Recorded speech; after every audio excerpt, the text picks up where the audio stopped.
Hello, hello. This is Koi from Ray of Gratitude, giving you a peace of mind to that one person at a time. Today's message is what what is it really that we need to see on our life path? I love cards. I love art. I love the fact of just designing and creating. I'm a full creative person, and a ray of gratitude definitely is about finding and tapping into that creativity and abundance within yourself. And how I do it is through creativity, because creativity brings life, art brings life, and we are all creative. We're all creating a certain type of energy. But when we're not aware of those things, a lot of times things can be distorted and misconstrued. So, I love to use tarot cards as well as cards that I've made, gratitude attitude cards that really help me tap in and reflect. I paint, so I painted all these on the background. We're not really using these today. Actually, we will. We'll use this to close off the reading. But this reading is basically, what is really destined in your life. If this resonates with you, of course, this is a general reading, but if this resonates with you, please comment below. My intentions are to reach that persons, at least that one person that really resonates and understands, just to bring light, to bring guidance, and confirmation, understandability to any situations that you're going through. But enough being said, let's get into this card. So what we have here are these two cards that represent your life path, and it's your destiny number. I know 4 is about stability, though. I know 4 is about foundation.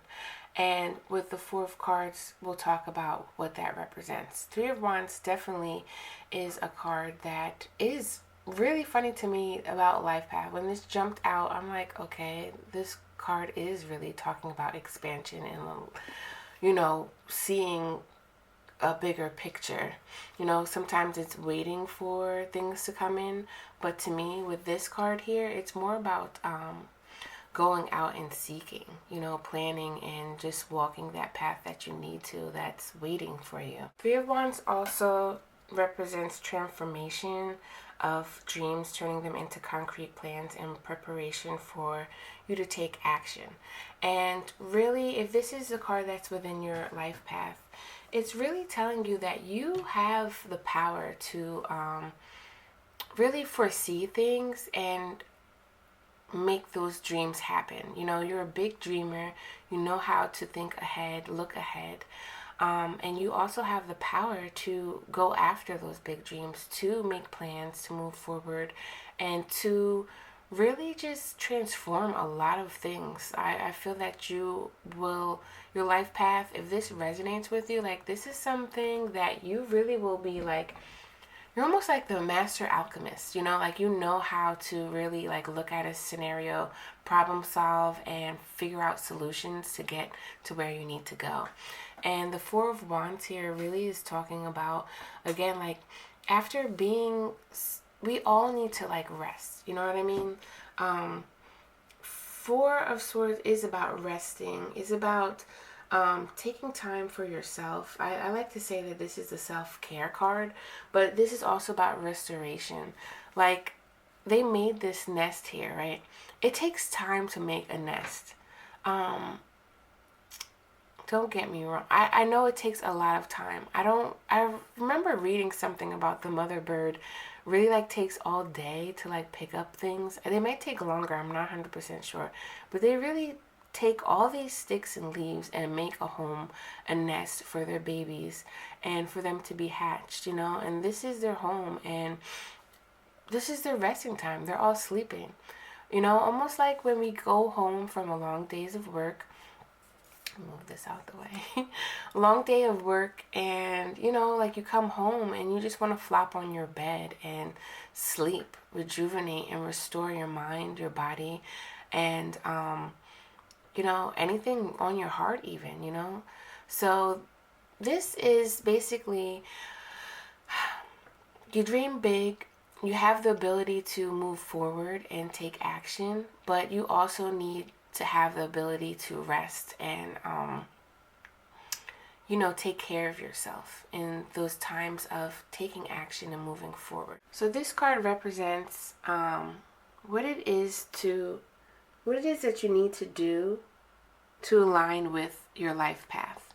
And how I see the Four of Cups aligning with your life path is you're not really holding on to anything that can weigh you down. These Four of Cups here, like Four of Cups is usually like over it, I'm done, I don't really care type of attitude. And in like original tarot, they may be looking at like spilt cups, but always they have like another cup coming in. And really, to me, it's like, again, like gratitude, you know what I mean? It's like being happy for what you already have. But Four of Cups really is kind of like the fuck it attitude, honestly. And in this deck, it shows all empty cups. And all the water is outside. And last time I checked, cups are a container that holds liquid. In this case, it holds water. Cups represent emotions.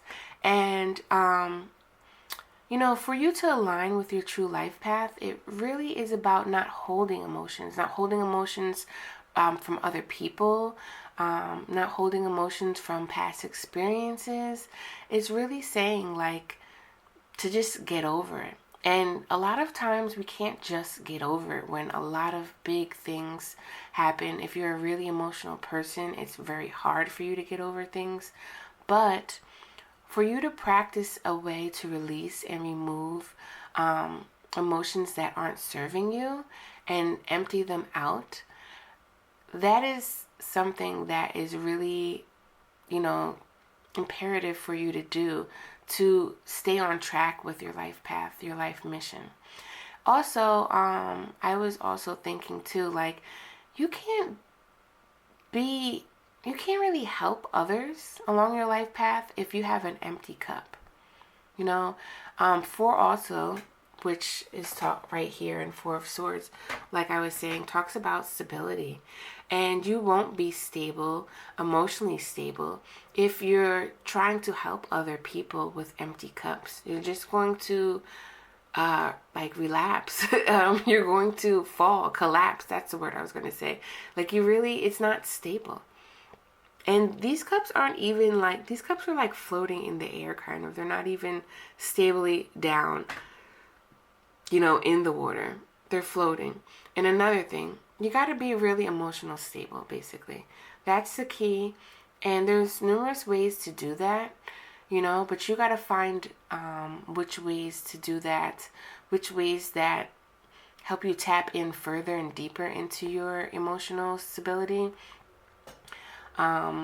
emotional capacity, and, remove that. I have a friend and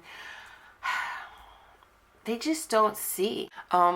But like some people, spend their lives kind of bypassing their emotions and not really looking and dissecting it. I've been there before, and I'm working on that actually right now too, like trying to find deeper. And a lot of things we don't want to look at, but when we do look at it, someone was telling me they were thinking about, this lady is like 6 years old. She was telling me a story about something that happened in high school, and she really was looking at it like spilled milk, like fuck this, blah blah blah, like why didn't I go to prom or whatever like that. But 50 years later, 45 years later or something, she realized she didn't even really want to go to prom, and nobody asked her. And she was like complaining about how nobody was asking her because somebody with her boyfriend, blah, blah, blah. But the real fact of the matter was that she really didn't want to go. She really did want to go, but she was thinking about all those other aspects of the situation that was not really helping her. So get over, I really don't want to say get over, but like figure out ways to just release, look at your emotional state and just remove and release the burdens that you may be carrying. So this card, Seven of Wands, the source of support on your path, right? And I like to look at fire as spirit.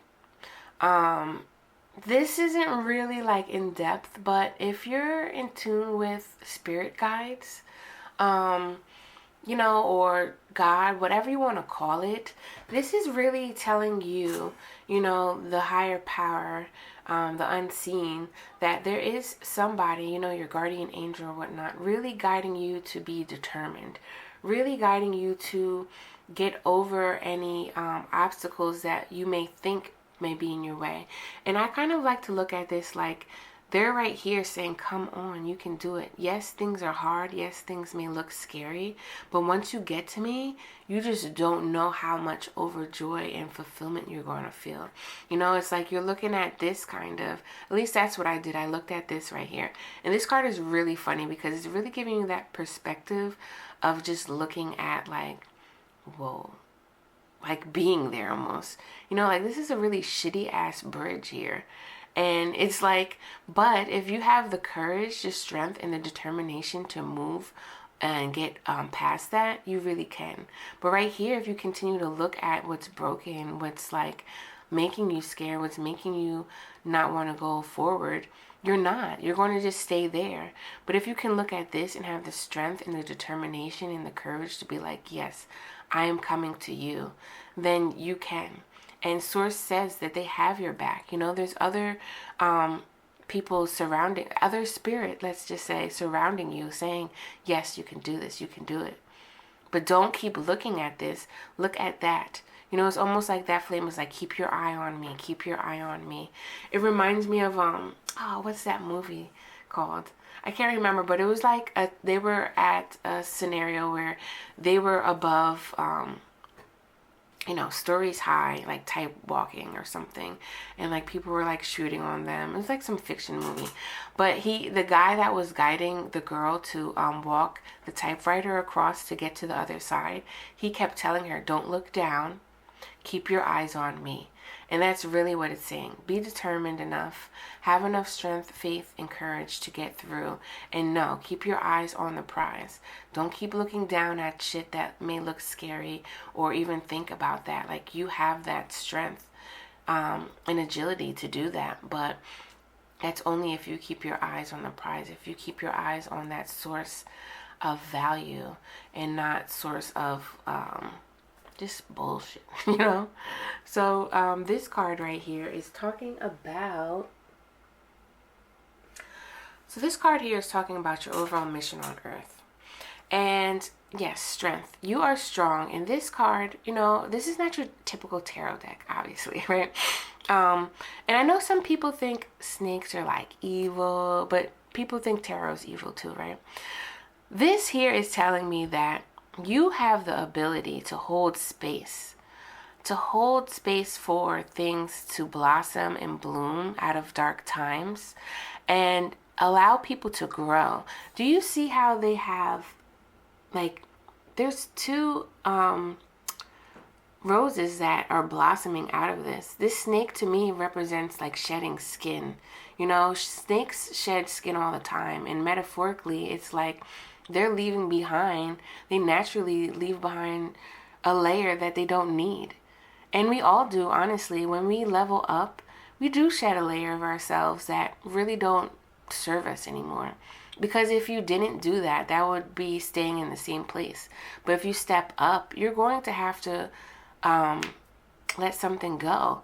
It's inevitable. That's pretty much the physics of this world. In order to gain something, you have to let go of something. And this too, it's like these are your pelvis bones, I believe. I might be saying this wrong. But this reminds me of the womb. This is pretty much where the baby would sit. As a woman, our hip bones spread open a little bit to give that comfort of the baby and harvesting that baby and holding space for that baby to grow and be ready to come out into the world.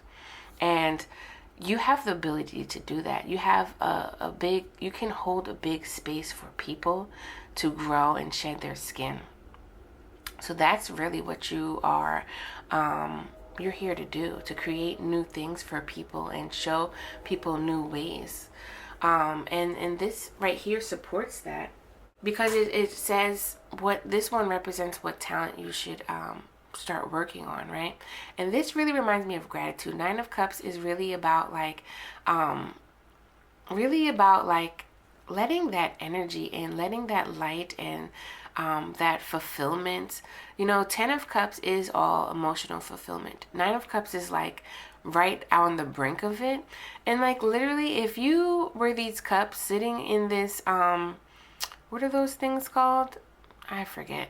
But sitting right here in this net on the palm trees, you know, if you've ever been to an island on the beach and saw the sunset, that really feels so good. You know, as some people would say, paradise, right? And yeah, it's like just appreciating things, being optimistic. That's the gift that you really need to practice on, because you can hold space and have strength for those people. But if you're not being optimistic, if you're not being practicing that gratitude, knowing the things that you already have are meant for you, and knowing that how to change your lemons into lemonades, then you won't really be able to embody that strength that you need to help people heal, to help people shed skin, and to help people grow into the light that they need. This is really like a healer card. And you know, for healers, a lot of times they aren't like physically healing them, but they're guiding them and giving that light and support that other people need to make them feel strong enough to move forward and let them heal themselves, because we all heal ourselves. You know, it's not really like technology where it's like, oh, let me give you this shot and you'll be better. No, healers help people see the light and help people understand how to get out of their dark situations and move forward. That's what really is how healers really help people. And this card represents, you know, what's that red flag that you need to look out for during your life path on certain scenarios. And the Magician, at first when I looked at it, I'm like, what does that mean? Because Magician has the power to create whatever they want to. But at times, you know, you can get really sidetracked about, you know, you can get really cocky, you know. And really, if you know yourself more, then you know, like, all right, this really isn't for me. You do have the power to manipulate your situations, but it doesn't always help you in the benefit. So really just tuning into yourself and your higher power and having that balance. And anybody that is manipulative on your path, you really need to stay clear of, because I know a lot of people, snakes, right? I know a lot of people can be very manipulative. The best manipulator, that's not even a word, but the best person that knows how to manipulate people is mentally, because they can get you in your head so bad that it's like making you feel like you're the one that's wrong, or making them think that they're the ones that's right, when they're not. So that's kind of a red flag to stay clear of. People that manipulate, and manipulating yourself, like telling the truth to yourself, is something that you really need to understand, and not try to lie, you know, lie to yourself and say like, hey, I can still do this, when all actuality you've grown from the situation and you are better than that, but you're still holding on to that for some type of ego mentality. So let's just get a card out for attitude, gratitude, just to wrap everything up. What are the final words that we have here for this life path, to kind of tap into the last thing, right, that we just said was what to look out for, right? What did I say? Why did I say mental abuse, right? It says here, make sure your worst enemy is not living between your own ears. And that's the truth. You have to own and understand the truth of what you are doing. You can be very, I like to tell people sometimes that, you know, it's really worse when you're the one that's downplaying, you're the one that's feeding your own brain negative words, negative emotions, negative talk. If somebody else does that, that's negative. But if you do that to yourself, that's like 10 times worse. And a lot of times people do that because you've been in a very manipulative situation to begin with, probably at young. You probably have been mentally abused. And we hold on to that a lot of times subconsciously because it's just buried deep, But you do have the ability to see, to understand, and check yourself, Check yourself before you wreck yourself. For real. Because if you don't, you're really going to be your own demise. That's what it's saying. So really just understand, like, don't let yourself be the worst enemy of you. Really embrace all sides of you, both sides here, up and down, what's being illuminated and what's being covered. Embrace those sides and know that, because by embracing, your wrongdoing, like, you just might like to be sociable. But if you're really just out there in the club trying to be seen and trying to relive some old part of you, that you really didn't tend to in the first place, it's never too late to work on yourself, I've said.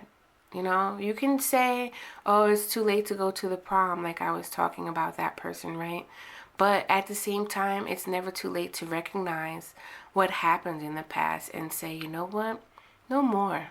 I'm not going to do this anymore. I'm not going to feed these lies to myself anymore. And I don't want to act like this anymore. And once you make that decision to do that, more things will come. But we can't worry, how it's going to come.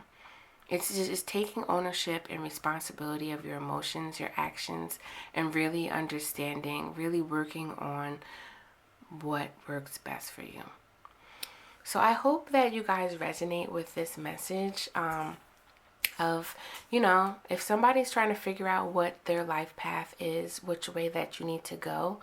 Of course, this is a general reading, but I really hope that there's some key elements that really has helped you understand some things, shine light on some things, questions that you may have been asking yourself, and really help you to move forward with being the best version of you, so you can really work on yourself and really just have enough confidence in moving forward down your life path. If you want a personal reading, I definitely can. All you have to do is just let me know. I'll send the links in below for you to email me. And also, I'm big on creative people. I help people tap into their creative niche and help people expand on their creativity. And again, you don't have to be a creative, an artist, to have creativity. Everyone is creative. If you can pinpoint what you're trying to create, I can definitely help you just tap into that a little bit more, and really work on creating these things. All right. So take care. Look out for more. Definitely subscribe, like, and comment. You don't know how much it helps when you like and comment. That helps me keep my videos on that timeline so other people can see, and just spread love and light and understanding and illuminate the shitty things about ourselves that we really need to heal and move forward from. But until then, I'll see you later.